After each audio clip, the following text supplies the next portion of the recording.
পরিমণি এবার নীরবের সাথে জুটি বাঁধছেন গোলাপ সিনেমায়। ইনসাফ নামের সিনেমায় জুটি বাঁধছেন শরীফুল রাজ ও তাসনিয়া ফারিন। ১.৫ দশক পর বাংলা সিনেমায় বলিউড নায়িকা রবিনা ট্যান্ডন। বচ্চন পরিবারের জায়গা পাকা হচ্ছে শাহরুখ কন্যা সুহানার। এক নজরে দেখে নেব বিনোদন দুনিয়ার এমনই সব খবরাখবর আফফান মিতুলের প্রতিবেদনে। নতুন সিনেমায় চুক্তিবদ্ধ হলেন ঢাকায় সিনেমার জনপ্রিয় নায়িকা পরিমণি। ছবির নাম গোলাপ।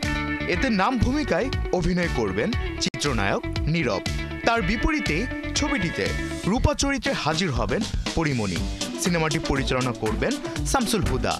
সবকিছু ঠিক থাকলে চলতি মাসের শেষের দিকে সৈয়দপুরের বিভিন্ন মনোরম লোকেশনে সিনেমাটির দৃশ্য ধারণের কাজ শুরু হবে। তাসনিয়া ফারিন নাটক ওটিটি মাধ্যমের পর চলচ্চিত্র অভিষেক হয়েছে তার। ২ বাংলা সিনেমাতেই কাজ করেছেন।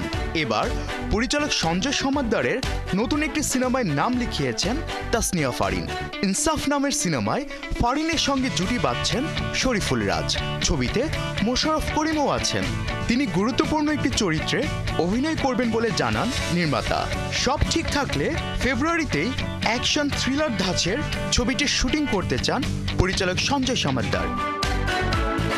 ভারতের পশ্চিমবঙ্গের পরিচালক আতিউল ইসলামের বানসারা সিনেমায় কাজ করার প্রস্তাব গেছে টিপ টিপ বার্সা পানি খেত বলিউডের এক সময়ের জনপ্রিয় নায়িকা রবিনা ট্যান্ডনের কাছে।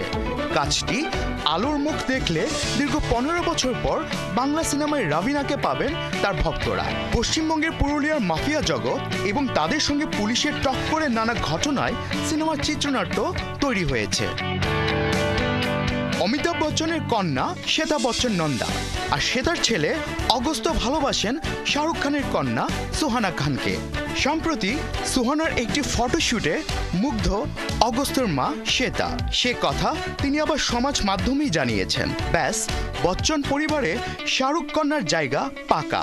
সঙ্গে সঙ্গে গুঞ্জন ছড়িয়েছে বলি পাড়ায়। সব মিলিয়ে সুহানা যে বচ্চন বধূ হতে চলেছেন তেমনই শোনা যাচ্ছে বলিউডের অন্দরে। তাতেই সম্প্রতি সিলমোহর দিলেন শাহরুখ কন্যার হবু শাশুড়ি।